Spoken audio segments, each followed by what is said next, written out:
अस्सलाम वालेकुम दोस्तों, क्या हाल चाल है, कैसे हैं आप सब। उम्मीद करता हूँ मेरे तमाम दोस्त भाई बखैर आफियत होंगे और मज़ों में होंगे। Welcome back to another video. इसकी वीडियो में हम टोयोटा यारिस के एक ट्रबल कोड को डिस्कस करेंगे। P246300 articulate filter restriction shoot accumulation bank 1। ये ट्रबल कोड आए तो इस ट्रबल कोड को हमने कैसे सॉर्ट आउट करना होता है। इसमें हमारे पास ट्रबल एरिया होता है गैसोलीन पार्टिकुलेट फिल्टर।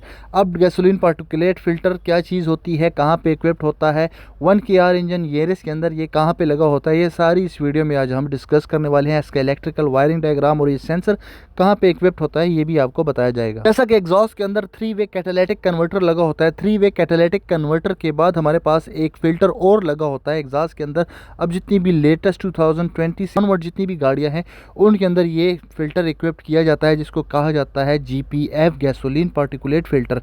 पहले ये डीजल में आता था जिसको DPF कहते थे, डीजल पार्टिकुलेट फिल्टर, लेकिन अब ये गैसोलीन इंजन के अंदर भी इक्विप्ड होना स्टार्ट हो चुका है। कोड आने की सबसे बड़ी रीजन ये होती है कि जो GPF होता है वो ब्लॉक हो जाता है। तो आपके साथ इसकी पार्ट लोकेशन शेयर कर दी जाती है। इस फिल्टर को मॉनिटर करने के लिए जो सेंसर लगा होता है उसको कहते हैं differential pressure sensor, DPF sensor भी इसको कहा जाता है। ये यहाँ पे इक्विप्ड होता है। इसका एक पाइप आके नीचे एग्जॉस्ट में लगा होता है। सेंसर उसी तरह से वर्किंग करता है जैसा कि हमारा AC का प्रेशर सेंसर वर्किंग करता है।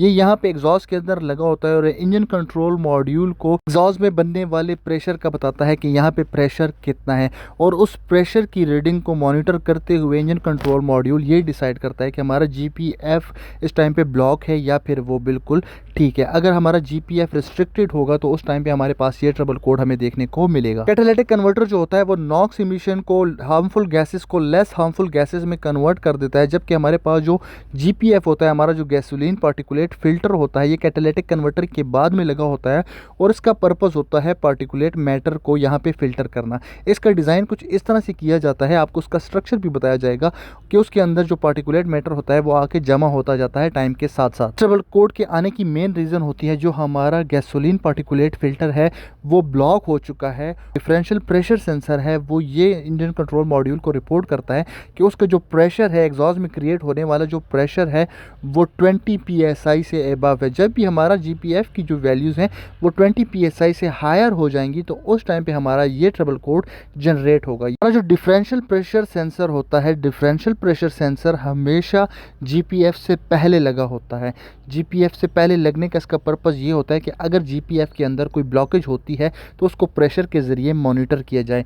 डीजल कार के अंदर ये बहुत पहले से ही इक्विप्ड कर दिया गया था, लेकिन अब गैसोलीन कार्स के अंदर भी इसका इस्तेमाल किया जाना स्टार्ट हो चुका है। इसका इंटरनल स्ट्रक्चर कुछ इस तरह से होता है, ये इसके अंदर आप देख सकते हैं।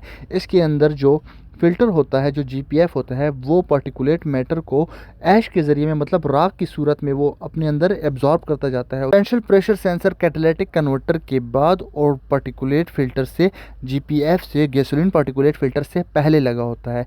ये आपको आपके साथ इसकी डिफरेंशियल प्रेशर की लोकेशन शेयर कर दी गई है और ये है हमारा GPF जो होता है ये हमेशा कैटालिटिक कन्वर्टर के बाद लगा होता है और इसके बाद एक दूसरा भी कैटालिटिक कन्वर्टर होता है जिसको रेयर कैटालिटिक कन्वर्टर कहा जाता है।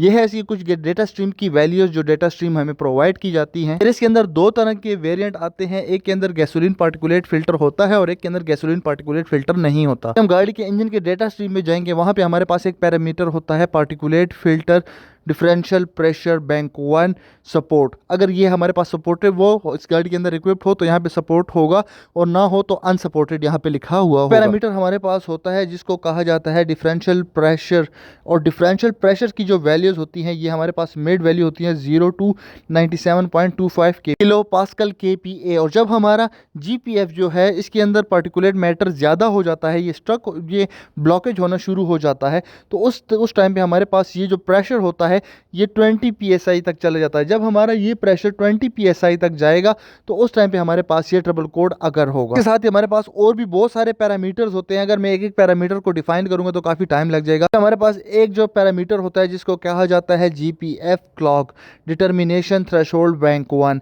ये जो वैल्यूज होती है ये हमें ये वैल्यू प्रोवाइड करती है कि हमारा गैसोलीन पार्टिकुलेट फिल्टर इस टाइम पे कितना क्लॉग है या कितना एफिशिएंट वर्किंग कर रहा है।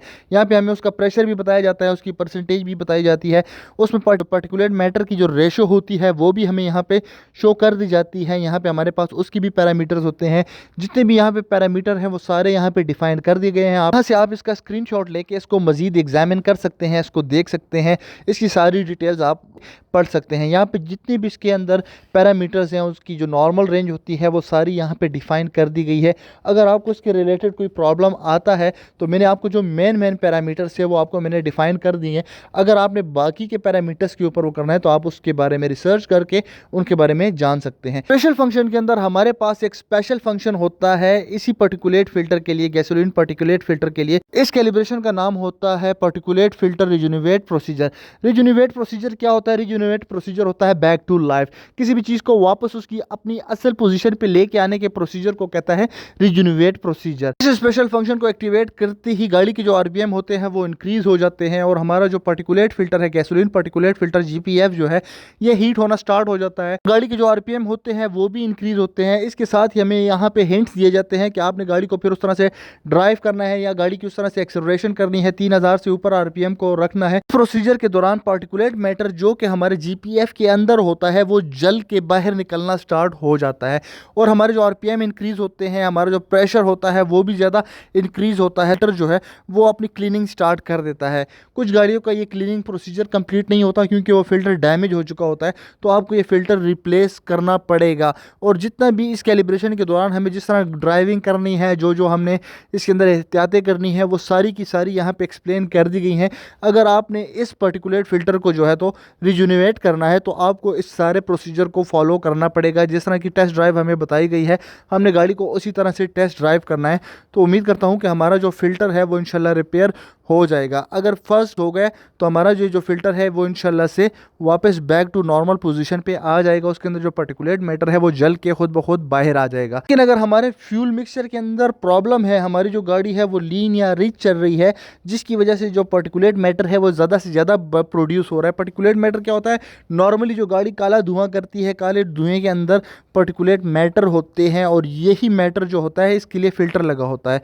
तो अगर हमारा जो फ्यूल मिक्सचर है वो ठीक नहीं होगा, हमारी जो स्टॉकियोमेट्रिक रेशो है वो अपने लेवल पे नहीं होगी, तो हमारे गाड़ी के अंदर, इंजन के अंदर नॉक्स इमिशन एंड हमारा जो पार्टिकुलेट मैटर है वो ज़्यादा से ज़्यादा प्रोड्यूस होगा और वो फ़िल्टर हमारे चेंज करने के बावजूद भी क्लॉग हो जाएगा। तो आपने इसका जो फ्यूल मिक्सचर है उसको एहतियात से देखना है, उस फ्यूल मिक्सचर को चेक करना है, आपने उसकी स्टॉकियोमेट्रिक रेशो को चेक करना है, गाड़ी की प्रॉपर ट्यूनिंग टाइम पे करनी है। अगर इस गाड़ी के अंदर ये प्रॉब्लम होगी, हमारा फ्यूल मिक्सचर ठीक नहीं होगा, जीपीएफ वाली गाड़ियों के अंदर ये प्रॉब्लम आना बहुत ही ज़्यादा कॉमन है। और 2020 ऑनवर्ड जितनी भी अभी न्यू गाड़ियाँ आ रही हैं, जितनी भी लेटेस्ट कार्स आएंगी, तो उनके अंदर जीपीएफ जो है वो ज़्यादातर गाड़ियों के अंदर इक्विप कर दिया जाएगा। जैसे ही जो हमारे यूरो स्टैंडर्ड्स हैं वो जैसे ही इंक्रीज़ होते जाते हैं रोज़ पर रोज़, क्योंकि पोल्यूशन की वजह से हमारे जो यूरो स्टैंडर्ड्स हैं वो जितने ही हायर एंड पे जाएंगे, उसी तरह से हमारी जो गाड़ी के अंदर जो लगी हुई टेक्नोलॉजीज़ हैं वो भी हायर एंड्स पे जाएंगी। और ये सब कुछ करने के बाद हमारे पास एक स्पेशल फंक्शन होता है जिसमें हमें व्हीकल कंट्रोल हिस्ट्री ROB करना होता है। तो व्हीकल कंट्रोल हिस्ट्री जो होती है, रिकॉर्ड ऑन बोर्ड, तो ये क्या होता है, गाड़ी के अंदर जितनी भी प्रॉब्लम्स होती हैं वो हमारी यहाँ पे vehicle control history record on board के अंदर स्टोर हो जाती हैं। तो आपने यहाँ से इस रिकॉर्ड को क्लियर करना है। अगर आप इस रिकॉर्ड को क्लियर नहीं करेंगे तो कोई और बंदा गाड़ी चेक करेगा, जैसे कि हमारी जितनी भी कार्स हैं उनके अंदर जितने भी प्रॉब्लम्स आ चुके हैं वो सारे के सारे यहाँ हिस्ट्री में उसको मिलेंगे कि इस गाड़ी के अंदर क्या क्या चीज़ें हो चुकी हैं। लेकिन अगर आप इस हिस्ट्री को क्लियर कर देंगे तो कोई भी बंदा, अगर कंपनी का भी कोई बंदा उसको चेक करेगा तो उसको ऑन बोर्ड रिकॉर्ड में कोई भी फॉल्ट या कोई भी ट्रबल कोड देखने को नहीं मिलेगा। ERS में और ERS क्रॉस के अंदर ये वाले स्पेशल फंक्शन बहुत सी गाड़ियों के अंदर मैं देख चुका हूँ। हमारे पास ये कैलिब्रेशन होती है, हमने उसको व्हीकल कंट्रोल हिस्ट्री को रिकॉर्ड ऑन बोर्ड को रिमूव करना होता है। ये हमारे पास इसलिए होता है ताकि हमें ये पता चल सके कि इस गाड़ी के अंदर क्या क्या रिप्लेस हो चुका है, क्या क्या काम इसके अंदर हो चुके हैं। इसके साथ ही हमारे पास एक दूसरी कैलिब्रेशन होती है जिसमें हमने इसको GPF की वैल्यू को क्लियर करना होता है। तो ये क्लियर करना बहुत ही ज़रूरी है। और हमारे पास जो उसका इलेक्ट्रिकल वायरिंग डायग्राम है डिफरेंशियल प्रेशर सेंसर का, वो आपके साथ यहाँ पे शेयर कर दिया जाता है। इसकी 3 वायर्स होती हैं, जैसा मैंने आपको बताया, जिस तरह कि हमारा एसी का प्रेशर स्विच काम करता है, जिस तरह प्रेशर बताता है इसी तरह से, और जिस तरह मैप सेंसर हमारा काम करता है इसी तरह से, क्योंकि मैप सेंसर वैक्यूम को चेक करने के लिए लगा होता है और ये बेसिकली लगा होता है प्रेशर के लिए। तो ये इसकी पिन नंबर 1, 2 एंड 3 है। यहाँ पे आपको कलर कोड भी बताया। ये इसका इंजन कंट्रोल मॉड्यूल का कनेक्टर है। यहाँ पे जो इसकी 3 पिन है, 3 की 3 आपको बताई गई हैं।